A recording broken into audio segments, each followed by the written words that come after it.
So I keep getting this nudge to the videos and to be my authentic self. And man, being my authentic self on video, I'm so afraid of embarrassing myself. I don't know why. So I'm just trying to do something like really silly so I can get over this fear of embarrassing myself and this idea that I don't have anything to say, anything to talk about. But the truth is that there's a lot. There's a lot on my heart, a lot of stuff that I've been through, and I've done a good job of coming out of it. Well, to be fair, I don't like taking the credit for coming through the other side, because I do feel like I was carried through by divine power through a lot of it. But I watched the video I did 4 years ago, and that was through the thick of it. You wouldn't be able to tell in that video what I was going through. So that was like, I was so proud of my past version when I watched that.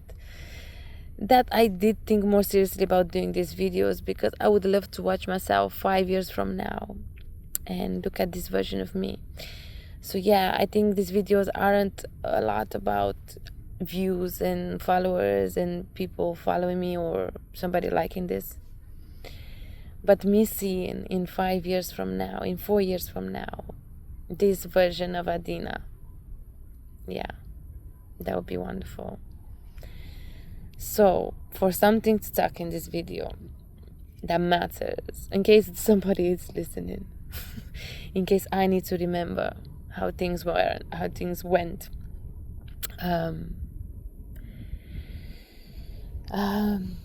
grew up in a very rebel way. I did a lot of stuff that would probably put you in jail. Not very nice to people, not spiritual at all. My grandmother was spiritual, and she would try to get me to go to church with her, and I was just like, I'm not interested, this is all nonsense, move away. But as I grew up, and I did a lot of things that I'm not very proud of, different story for another time. And I think I was about 22 when I started to find things on the internet about self-love. Louise L. Hay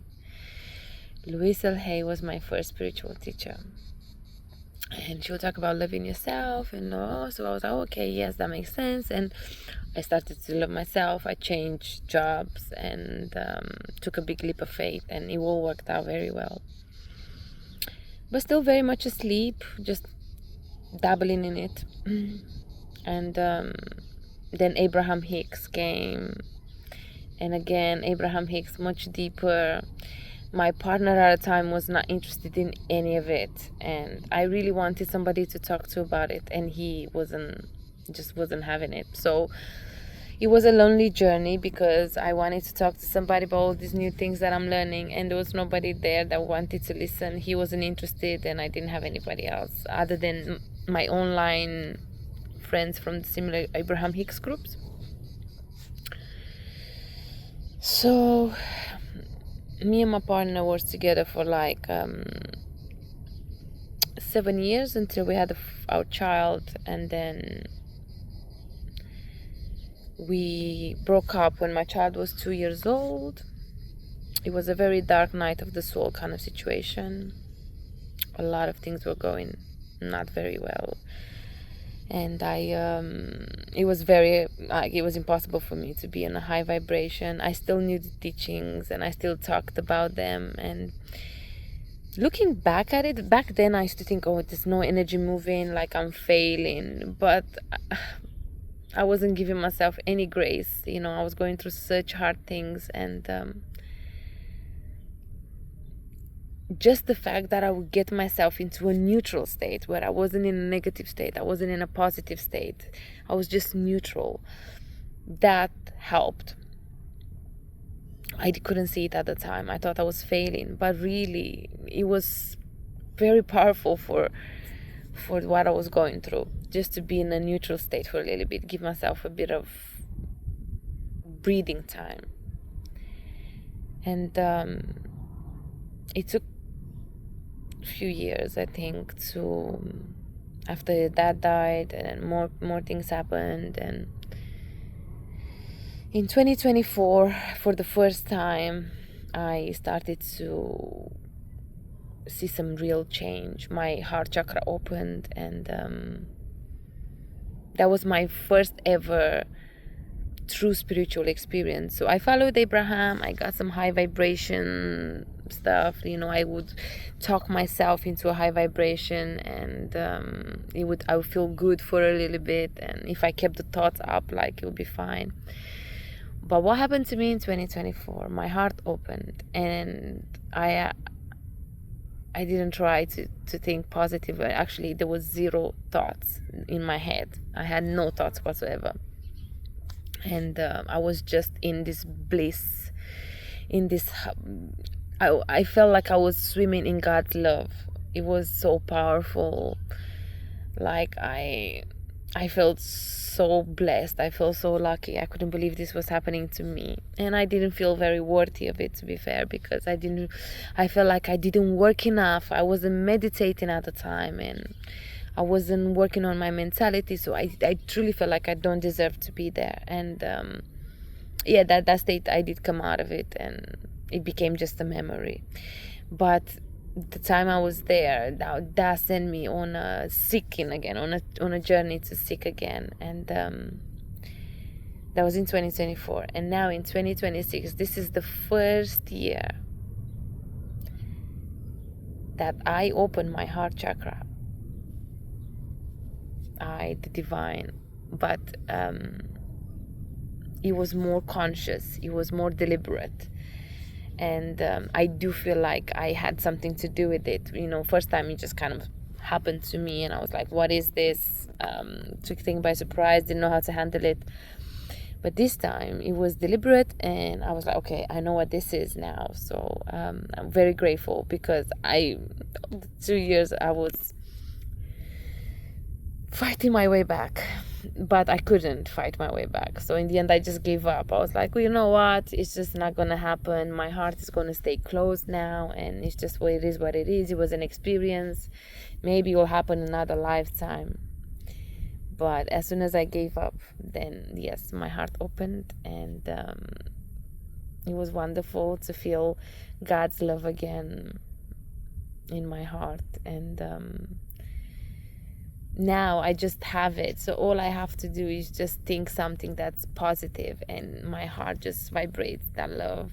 And it's so beautiful, because there were so many times in my life when I was doing exactly the same things that I'm doing now with no results. And I didn't give up. I don't know how I didn't give up, but I didn't. But I was discouraged, because I knew there was something there, but I just couldn't grasp it. I couldn't get to it, and I was efforting harder and harder to get there.